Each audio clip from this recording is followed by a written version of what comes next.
අයිබෝවන් සුබාලුත් අවුරුද්දක් වේවා 2026 හැම ලග්නයකටම සුබයි කියන සුබම සුබ පණිවිඩය අරගෙන තමයි මම අද ඔයාලා ළඟට එන්නේ. ඇත්තටම කොහොමද සියල්ලටම සුබ වෙන්නේ සියලු ලග්නයන්ට සුබ වෙන්නේ කියලා මම එකින් එකට ඊටාම පැහැදිලිව කෙටියෙන් මේක විස්තර කරන්නම්. මේක මනෝවිද්‍යාත්මක ජ්‍යොතිෂය. එහෙම නැත්නම් මේකට කියනවා ශක්ති මනෝවිද්‍යා ජ්‍යොතිෂ ක්‍රමවේදය තමයි මම පාවිච්චි කරන්නේ. right. එතකොට අපි දන්නවා අපේ ලග්නේ මොනව නැතත් තියෙනවා භාව 12ක්. එහෙම නැත්නම් කොටු 12ක්. නැත්නම් අපි ඒකට කියනවා ස්ථාන 12ක් කියලා. ඒක මාස 12ට හරියන්න ගැලපෙන්න තියෙන්නේ. දැන් අපේ මූණ දෙන්නේ 2026 ජනවාරි මාසෙට නිසා අපි පටන් ගමු ජනවාරි මාසෙන් ඒකට අපි කියනවා ලග්න ස්ථානය කියලා. සාමාන්‍ය කියන්නේ අපේ ලග්නය මීන මොකද කුම්භ එවැනි ලග්න ලකුණු කරලා තියෙන තැන ඒක මුදුනේම තියෙනවා. කොටු ටික නැත්තම් මේව වටේ ටික අයිනකොට ඉලක්කම් දාලා තියෙනෝනේ 1 2 3 4 5 කියලා. ඒ කොටු වලට නැත්තම් ඒ හවුසස් වලට තමයි අපි කියන්නේ ස්ථානය කියලා. මේක ජ්‍යොතිෂයේ වෙලාපත් කඩක තියෙන විශේෂ දෙයක්. විශේෂ දෙයක් කියන්නේ ඒක ඇතුළට ග්‍රහයෝ පිහිටනවා. ඒ ග්‍රහ පිහිටීම් ඔක්කොම වෙන්නේ ලග්න තියෙන්නේ ඒක ඇතුළේ. එතකොට මේ හරියට අපිට ඉඩමක් නැතුව ගේ හදන්න බෑ වගේ මේ ඉඩම නැමැති ස්ථාන නැත්තම් හවුසස් හරියට අපේ ජීවිතයට වටිනවා. ඒක කාටත් ලේසි. ඕන තැන ලග්නේ උඩ තියෙනවා 1 2 3 4 දාලා තියෙනවා. කාටත් පුළුවන්. එහෙනම් මෙතෙන්ද අපි බලපෑමක් කරගන්නේ ලග්නය හෝ ග්‍රහයෝ. මෙතන අපි බලන්නේ ස්ථාන බලලා මේ සුබ නව වසරට බලපාන ක්‍රමයේ විස්තර කරනවා. හොඳයි අපි පටන් ගමු. පළවෙනි එකට කියන්නේ ලග්න ස්ථානාධිපති කියලානේ කියන්නේ පළවෙනි එකට. ඒකෙන් කියන්නේ ඇත්තටම ජීවිතය පිළිබඳ ලොකු රහසක් එලි කරනවා පළවෙනිම ලග්න ස්ථානයෙන්. එහෙම නැත්නම් අපි දැන් කියමු පළවෙනි කොටුවෙන්. පළවෙනි කොටුවෙන් ඇත්තටම බටහිර මනෝවිද්‍යාව සහ මනෝවිද්‍යාත්මක ජ්‍යොතිෂය බටහිර පළවෙනි කොටුව හඳුන්වන්නේම මාස්ක් එක කියලා, වෙස්මූණ කියලා. ඒ කියන්නේ අපි සමාජයට පෙන්වන වෙස්මූණ, ඇත්ත මූණ නෙවෙයි පළවෙනි කොටුවේ. එහෙනම් ඇත්තටම අපේ ජීවිතයේ තියෙන අවුල් අපි කාටවත් පෙන්වන්නේ නැහැනේ. අවුල් ටික අපේ ළඟ. ඒතකොට පළවෙනි කොටුවෙන් ඔයාලා දැනගන්නවා ඔයාලගේ ජීවිතයේ තියෙන අවුල් ටික විශේෂයෙන්ම මෙහෙමයි.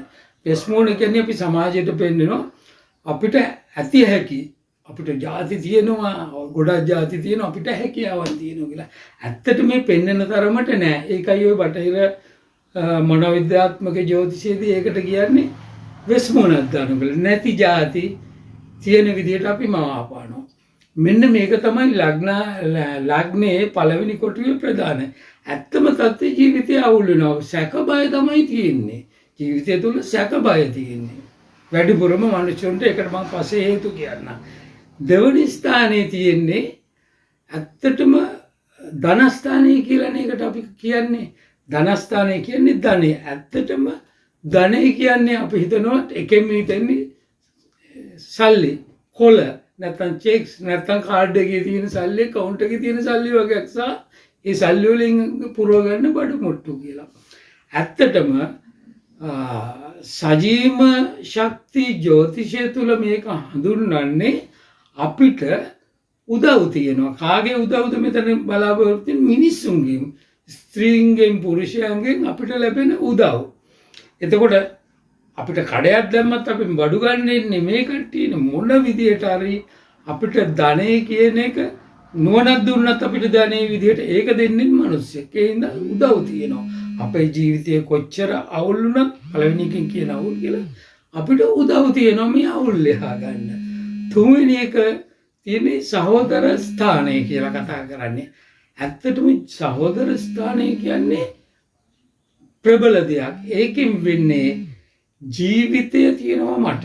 ඔයාට ජීවිතයක් තියෙනවා. ඒ ජීවිතේ බලාපොරොත්තු පිරීලා තියෙනවා. එතකොට මේ ජීවිතේ සහ බලාපොරොත්තු සහෝදරයන් කොහොමද රැකගන්නේ?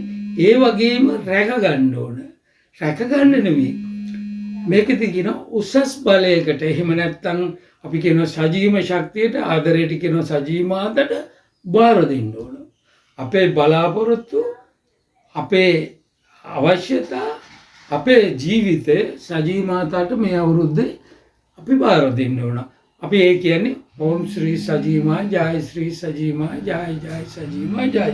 කියන්නේ අපේ ජීවිතයට ජය සහ ඵලදාව ශාස්ත්‍රීයත්වය දෙන්න කියලා තමයි ඒ කියන්නේ. ඔන්න බාර දෙන්න ඕන තුන්වෙනි කොටුවේදී. ඒ කියන්නේ මාර්තු මාසේ මම මේක හදලා තියෙන්නේ කොටු 12 අවුරුද්දෙන් ගෙවෙන්න. නමුත් මේක වේගෙන් කරන අය තින්නවලට කරන්න පුළුවන්. හතරවෙනි කොටුවෙන් පෙන්වන්නේ බන්දුස්ථානය. බන්දුස්ථානය කියන්නේ වැඩිපුරම බැඳීම් ඇති වෙන තැනනේ පවුල කියන එක. පවුල කියන අපි පවුල් සංස්ථාවක් කියලා කියනවනේ ඒකට. පවුල. අම්මා තාත්තා දරුවෝ. මේ න්‍යාස්තික පවුල. අම්මා තාත්තා ආච්චි සීයා නැන්දා මාමල ඔක්කොම ඉන්න විස්තීර්ණ පවුල. මෙන්න මේකේ ඇතුලේ විශාල ආරවුල් තියෙනවා. එතකොට හතරවෙනි කොටුවෙන් බන්දුස්ථානය වෙනකොට මේකේ පවුල ඇතුලේ සමාජිකයන් තුලින් විශාල අවුල් තියෙන නිසා ඔබට එහෙම නැත්නම් මට සහනයක් නැති වෙනවා ගොඩාක් දුරට. හොඳ ත්‍යාති වුණත් සහනයක් නැති වෙනවා. මෙන්න මේ අවුල්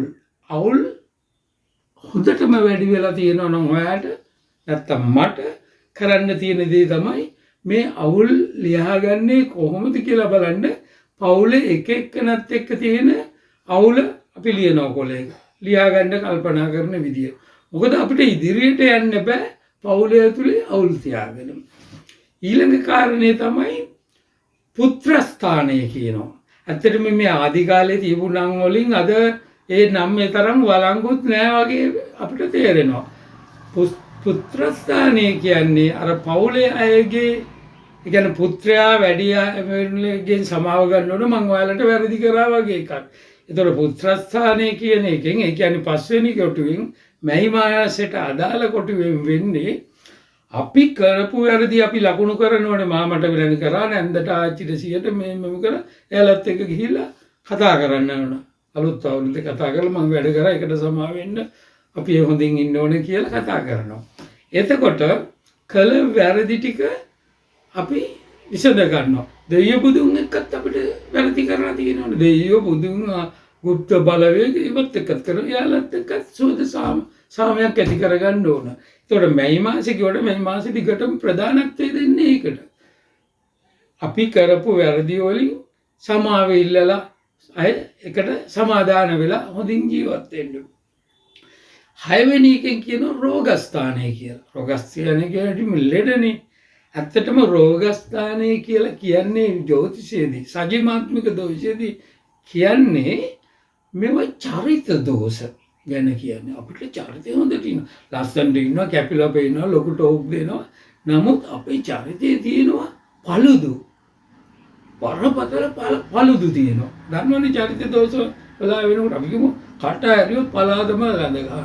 එක්ක කොට වෙනවා.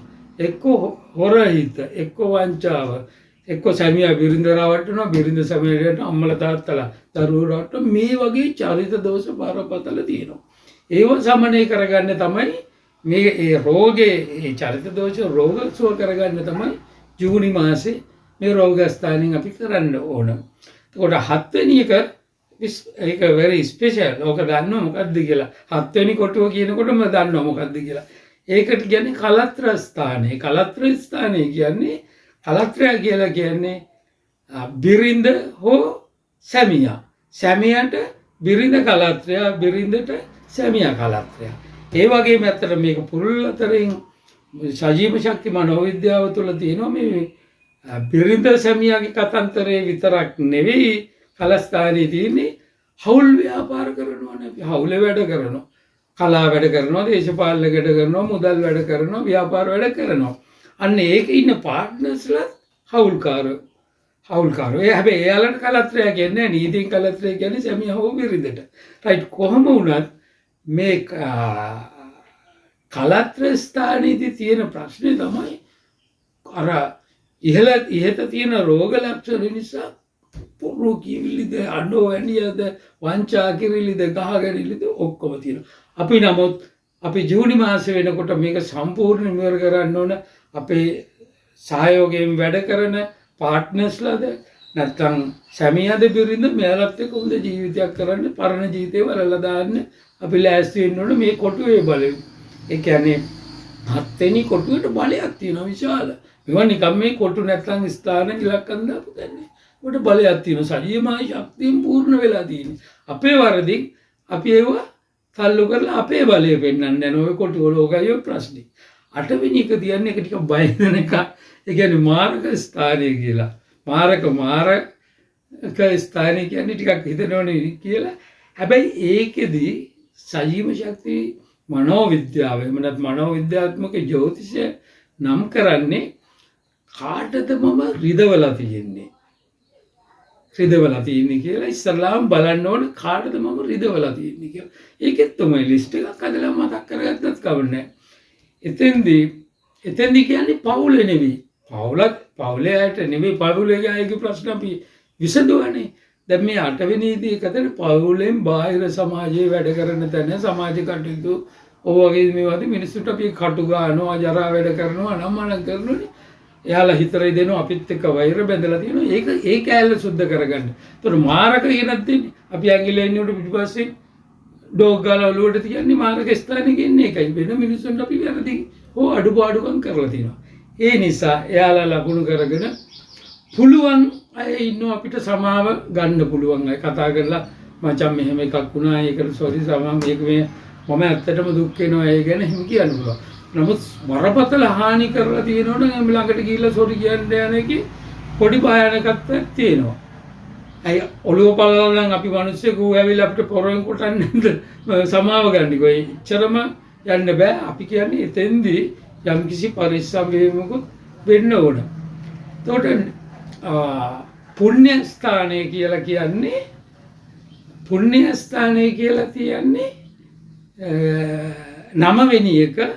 නවවෙනි එක කියන්නේ පුළුවන් නම් සනසන්න. අර රෙදිලා තියෙනවා. එයා පුළුවන් නම් විතරක්. අපි කියමුකෝ ගෑණී මේ මිනිස්සයා රණ්ඩු වෙලා පවුල දෙකට කැඩුනා. දැන් විවාහ වෙලා ළමයාත් එක්ක වෙන කෙනෙක් එක්ක හොඳ සාමාන්‍ය ජීවිතයක් ගත කරනවා බිරිඳ. දැන් මෙයාගේ ලිස්ට් එකේ දිනුනා. දැන් මෙයා මගේ පවුලෙන් ඇවිත් උනාට මෙන්න මෙහෙමයි මාර්ක ස්ථානයක්ම මට මේකේ තියෙනවා. ඒ නිසා මට පුළුවන් ගිහිල්ලා සෝරි කියලා අර පරණ වැරදි වලට සමාව ගන්න.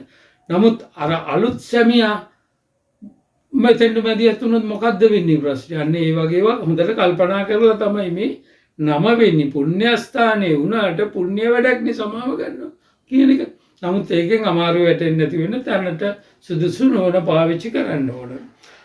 10 වෙනි කාරණේ තමයි ඔකට කරුණස්ථානය කියලා කියන්නේ 10 වෙනි කොටුවට නැත්නම් 10 වෙනි භාවයට 10 ඉලක්කම ලියලා තැන.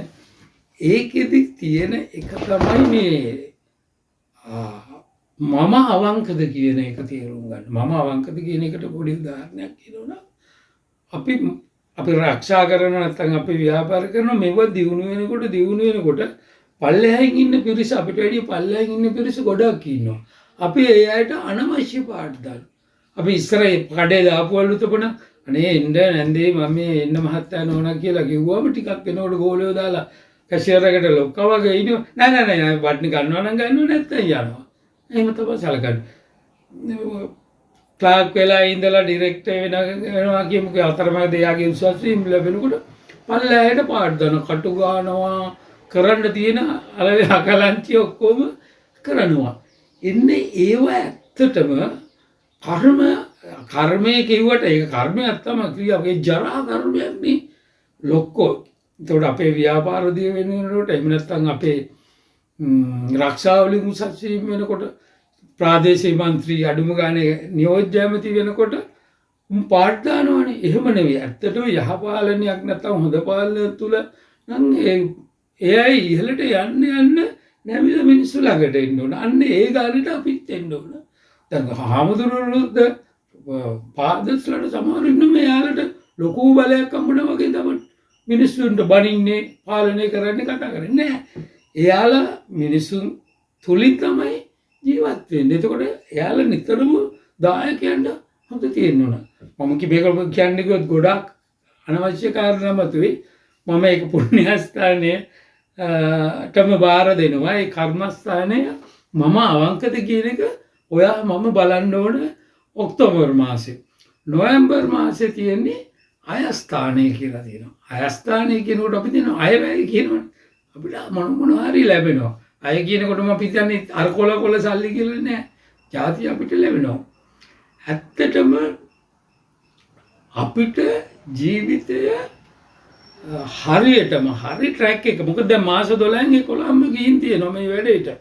ස්ටෙප් බයි ස්ටෙප් අපි යන්නේ. අපි හදන්නේ මේ 2026 තුල අපේ ලග්නේ මොකක් වුණත් අපිට සුබ කරගන්න යන ජීවිතේ සදාටම සුබ කරගන්න ප්ලෑන් එකක් මේක.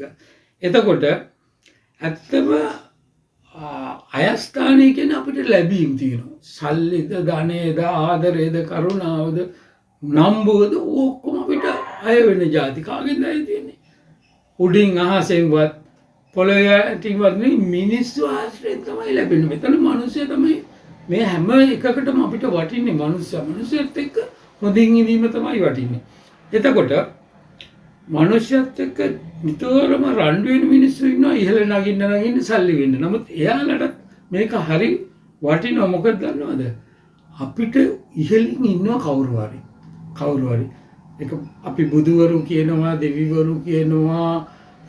අපි මම සජීව ශක්ති මනෝවිද්‍යාවේදී කරන සජීව මාතා එහෙම නැත්නම් සජීව ශක්තිය කියලා විශ්වාන්තර අන්තරීක්ෂ මුළු සෞඛ්‍යලේම තියෙන බලගතුම ශක්තිය සජීව ශක්තිය කියලා අපි උගන්වනවා මේ ජ්‍යොතිෂ සහ මනෝවිද්‍යාව. එහෙමනම් අපි ඒ ශක්තියට ඔයාලා ඒක අඳුරගෙන ඉන්න තාලේ අනුව ඒකට අපි බාර වෙනවා. මොකද නොවැම්බර් මාසේ බාර වෙනවා කියන්නේ ඔයාලා භාවනා කරනවා නම් භාවනාවෙන්, යාඥාවෙන් යාඥාවෙන්, යෝග නම් යෝග, ධ්‍යාන වඩනවා නම් ධ්‍යාන. ඒ වගේ ආධ්‍යාත්මික උතුම් ක්‍රියාවක් තුලින් අපි මේ මහා ශක්තියත් එක්ක සම්බන්ධ වෙනවා. එතනින් තමයි අපි හරි මගට හැරෙන්න අපේ හයියට අමතරව විශාල ශක්තියක් ආශිර්වාදයක් ලැබෙන්නේ. දැන් අපි 12 වෙනි මාසෙට අන්තිම. ඒකේ තියෙන වැය ස්ථානය කියලා කියන්නේ. ඔක්කොම එනවා වගේම ඔක්කොම යනවා ගහගෙන ගිහිල්ලා නන්නත්තර වෙන කොටුව තමයි වැය ස්ථානය කියන්නේ. ඒකට ඇත්තටම මේ මම දැක්ක ජර්මන් ජ්‍යොතිෂඥයෙක්ගේ මනෝවිද්‍යාත්මක ජ්‍යොතිෂඥයෙක් එයාගේ පොතක් මම කිව්වා එයා මේ 12 වෙනි කොටුව නැත්නම් 12 වෙනි භාවය අඳුන්වලා තියෙන්නේ psychic garbage bucket of the zodiac කියලා. zodiac කියන්නේ රාශි චක්‍රයට මේ 12ට කොහොම කරගෙන ඒකට තමයි zodiac කියන්නේ. ඒකේ තියෙන කුළුබක්කිය තමයි 12 වෙනි කොටුව කියලා හඳුන්වනවා. ඒ තරම්ම දැන් 12 වෙනි මාසෙත් ආයි තියෙන්නේ ඒකට තමයි. දැන් ඇත්තටම අපි 12 වෙනි මාසේ මුලම පටන් ගන්න තිබුණේ මේ වැඩේ කොහොම හරි දැන් අද අන්තිම දවසේ මම ඔයාලට කියලා දුන්නානේ. මම මේ 31 වෙනිදා කතා කරන්නේ හෙට උදේ ඉඳලා ඔයාලා වීඩියෝ එක බලනවා. එතන ඉඳලා මේ ප්‍රෝග්‍රෑම් එක ඔයාලා කරගෙන යන්න ඕන. වැය ස්ථානය කියලා තියෙනවා. ඒ කියන්නේ අපි කියන්නේ සාමාන්‍යයෙන් පව කියලා අකුසල කියලා කියනවනේ. මේක කරොත් මේක වෙනවා. ඒක අපි දන්නේ නැහැ කොහොමද වෙන්නේ. හැබැයි අකුසලක් වෙනවා. ඒ පව වර්ග ඔක්කොම ගොඩ ගැහිලා තියෙන ගෙදර තමයි නැත්තම් කුණුබක්කේ තමයි 12 වෙනි මාසේ තියෙන වැය ස්ථානය කියන්නේ. අපි කොච්චර හෙව්වත් නම්බුව ගත්තත් සල්ලි තිබුණත් ජනප්‍රිය වුණත් අපි හේදිලා යනවා. බල්ලා මාක් වැටෙනවා. ඒ වැටෙන්න මිනිස්සු එහෙම වෙන්නේ මේ 12 වෙනි භාවයේ නැත්තම් කොටුවේ පිරීලා තියෙන මාන ඒකට කියන්නේ සයිකික් ගාබේජ් කියලානේ මං කියපු මහත්ය කියලා තියෙන්නේ. ඒ කියන්නේ සයිකික් කියන්නේ මානසික භූත. මානසිකව ඇත්තට මේක මානසිකව ආත්මිකව සහ සජීවමාත්මික වැරදි වලින් එකතු වෙන ගොඩ ගැහිලා තියෙනවා. අපිට සාමාන්‍යයෙන් අපේ ආහාරයට කියන පව් කියලා තියෙන්නේ එතන. එතන ශුෂ්කකම් තියෙන්නේ. මෘදුකම් සස්ත්‍රිකකම් නෙවෙයි. පුච්චල දාලා යන වැඩ. මෙන්න මේක අපි හොඳට සුද්ධ කරගන්න ඕන 12 වෙනි භාවයෙන් කොටුවේ. එතකොට ඒක දෙසැම්බර් මේක අවුරුද්දකට තියෙන ප්‍රෝග්‍රෑම් එකක්. දැන් අපේ රාශි චක්‍රයත් බටහිර ක්‍රමයට ඔන්න ජනවාරි පටන් ගන්නවා ගිහිල්ලා දෙසැම්බර් වලින් ඉවරලා ජනවාරි වෙනවා. අපේ සිංහල නැත්නම් සම්ප්‍රදායික ජ්‍යොතිෂ ක්‍රමයේ මාර්තු 20 ගණන් වලට ඉවර වෙලා ඒ කියන්නේ ඊළඟට අප්‍රේල් මාසෙ බක් මාසෙ ඉඳලා ඕම වෙනවා. මේක සංසාරේ වගේම කර්මය වගේම උපතහා මරණය වගේම නැවත නැවත කැරගෙනවා. ඒ කැරකෙන දුෂ්ට චක්‍රයක් විදිහට අපේ ජීවිතවල කැරකෙන එක අපි කඩන්න අද තීරණය කරනවා. ඒ නිසා තමයි මම මේ වීඩියෝ එක ඉදිරිපත් කරන්නේ. මම හැම සතියෙම වීඩියෝ එකක් දානවා. මං හිතන්නේ මම මේ 30 වෙනි වීඩියෝ එකද දාන්නේ 30 හෝ 29. මම මේ කොටු 12 ගැන, භාව 12 ගැන හැම සතියෙම එක එක වෙනම විස්තර කරලා ඔයාලට දානවා. ඇත්තටම ඔයාලා මට සබ්ස්ක්‍රයිබ් කරන්න ඕනේ. ඇත්තටම මුලදී මං කියන්න තිබ්බ එක මට අමතක වුණා. අමතක වුණ එකට සමාව දීලා ඔයාලා මට සබ්ස්ක්‍රයිබ් දෙන්න මේක ෂෙයා කරන්න යාළුවෝ මිත්‍රාදීන් ඔක්කොටම. මොකද තනියම බෑ. මං කියනුනේ මිනිස්සුයි අපිට වැදගත්. ස්ත්‍රීන් සහ පුරුෂයන් සහ ළමයි ඔක්කොම.